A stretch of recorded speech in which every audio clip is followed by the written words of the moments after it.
Hey folks, Eric here from Doodle Sneakers, and I'm going to switch it up a little today and talk to you about cycling. Well, not just cycling, but cycling safety. Now, wait. Before you click off the video, hear me out. I'm not going to lecture you on hand signals and yells of on your left in the ear of every pedestrian you come close to. I want to talk about cycling and awareness of your surroundings.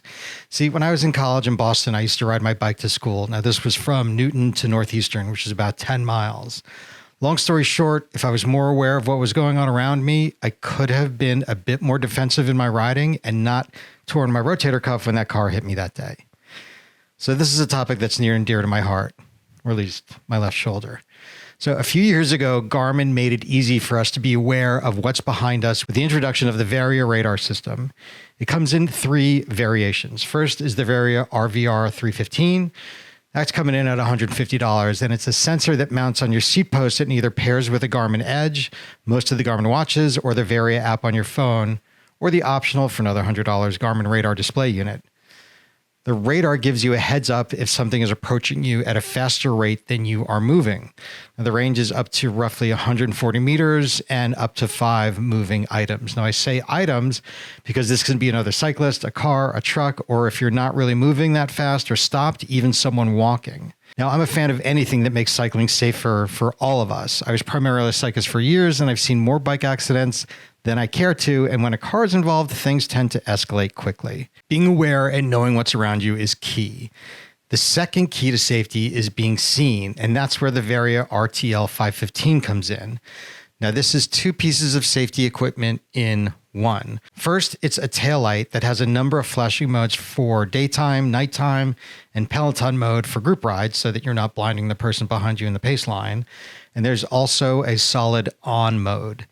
Now, this one also includes all of the radar functionality that I talked about earlier and is, of course, more expensive, coming in at just under $200. But it's currently $50 off, so essentially the same as the 315. Now, battery life on the 515 varies depending on which mode you're in and ranges anywhere from 16 hours in day flash down to 6 hours in solid on and night flash. And if you have an Edge device as your head unit, you can also pair the Varia headlight for daytime running lights in front and back. But that's a topic for another video. So why are we here today? Now, Garmin upped its safety offerings with the new Varia RCT715 by adding a camera that includes audio. A quick disclaimer, I got this as a loaner unit from the good folks over at playbetter.com and am returning it right after I finish this video.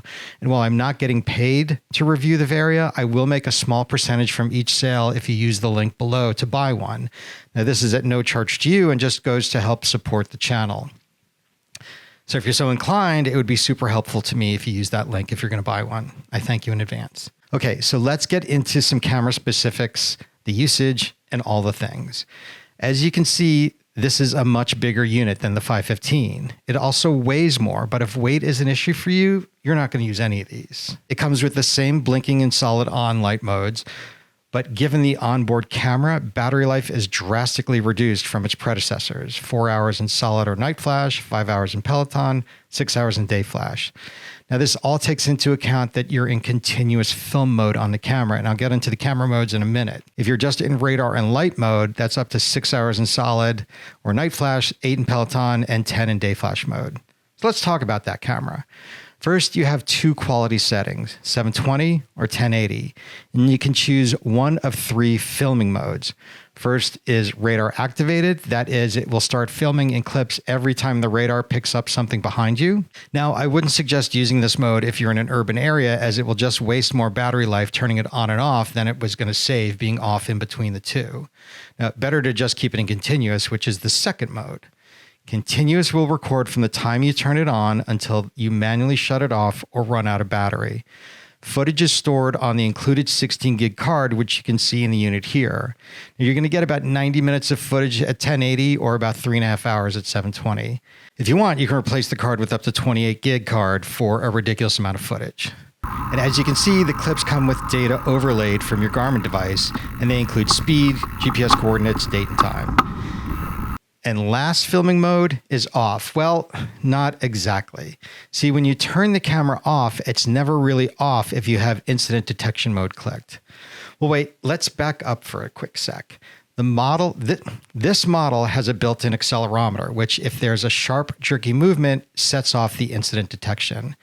If this happens, the unit, even if it's not in a recording mode or if it's in radar detection mode, it will automatically switch to continuous mode and stay there until the card gets filled up, you run out of battery, or you manually turn it off. Again, whichever comes first. Related to this is how Garmin stores the clips on the card. See, when the card fills up with files and you're still recording, the Varia overwrites the oldest files so you continue to get clips. You can override that overwriting by hitting the Save Clip or Take Photo button on your Garmin device. Clicking one of those buttons essentially locks the clip and prevents it from being overwritten. So back to the mode. When an incident is detected, remember, it's switched to continuous mode automatically and at the same time locks the clip. Now, it's going to continue to record any pertinent video and audio and not be overwritten because it is automatically locked. Now, this could be essential information in a crash situation where, I don't know, worst case scenario, you get knocked off your bike, knocked out, and the person that hit you doesn't stick around.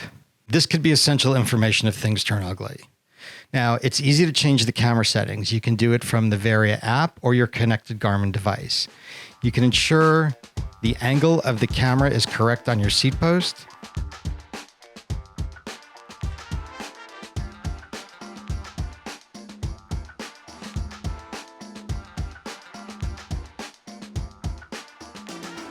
Set up the recording mode.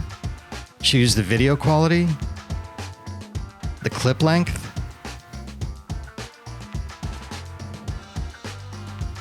toggle incident detection on or off, and choose the overlay info. And if you connect to the Varia Wi-Fi, you can see your locked, unlocked, and deleted footage, as well as downloading it to your phone.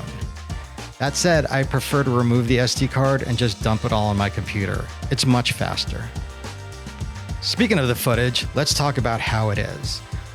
To me, it's what you would expect from something like this. It's pretty clear on smooth roads and pretty bad on bumpy roads. It's that simple. Bad lighting, bad footage. Good lighting, better footage. But you really need to figure out what your motivation is for getting this and what you plan to use it for. But I'll get to my opinion in a second. First, I really want to call out the mount used to secure this to your bike. For the two older models, Garmin uses the quarter-turn mount to attach to your seat post. Given that the new taillight is so much bigger, and let's face it, much more expensive than the older versions, Garmin is giving you a much more robust mount. Now, not unlike the out front mount for the Edge series, this mount comes with a lever to really firmly lock the unit into place. I found that there was what seemed to be a built-in safety where if the lever got disengaged for whatever reason and was forced into an open position, maybe from a crash, in order to take the unit off the mount, there was an extra click that you needed to use to get it out. It's a very well thought out mount. And while you may be thinking, Eric, it's just a mount, move on. I think that given the price, it's worth talking about how Garmin seemed to give a lot of thought to keeping this with you as much as possible. So why do you need it? Now, this is my opinion. To be honest, I don't think you do. This is a total luxury item for the bike. Look, I'm a guy who will spend the money on a useless piece of equipment that will give me one more stat, one more graph, or is just a newer version. And to me, this is essentially something that's going to help make you more secure in catching someone who hits you in the scenario that I described earlier. And how many times is that going to happen? I just can't seem to get over the price of adding a subpar camera to a very useful radar system to endlessly record behind me on the small chance someone hits me and takes off, or someone hits me and I need proof of where I was on the road. I'd rather strap an action camera back there and get high quality footage. But I don't want to do that either. So if you have an extra $400 burning a hole in your pocket, this is going to be the radar system for you. If not, you're better off with the Varia 515 without the camera. Like I said, if you're interested in getting the 715 after that ringing endorsement, please use the link that I put below in the description. Again, it's not going to cost you anything, but I will make a small percentage from the folks at Play Better in order to help go fund the channel. And don't forget, if you like gear reviews, race reviews, anything endurance sports related, tips and tricks on the New York City Marathon, I'm your guy. Please hit subscribe and the bell next to it so you get notified when I put new videos up just about every week. And did I tell you to like the video? I think I'm obligated to say, if you like this video, don't forget to smash that like button. get it up in the YouTube algorithm a little bit more, get more eyeballs on it. Maybe help somebody else that is interested in finding out some information about the Varia 715. All right, folks, thanks so much for tuning in, and I'll see you next time.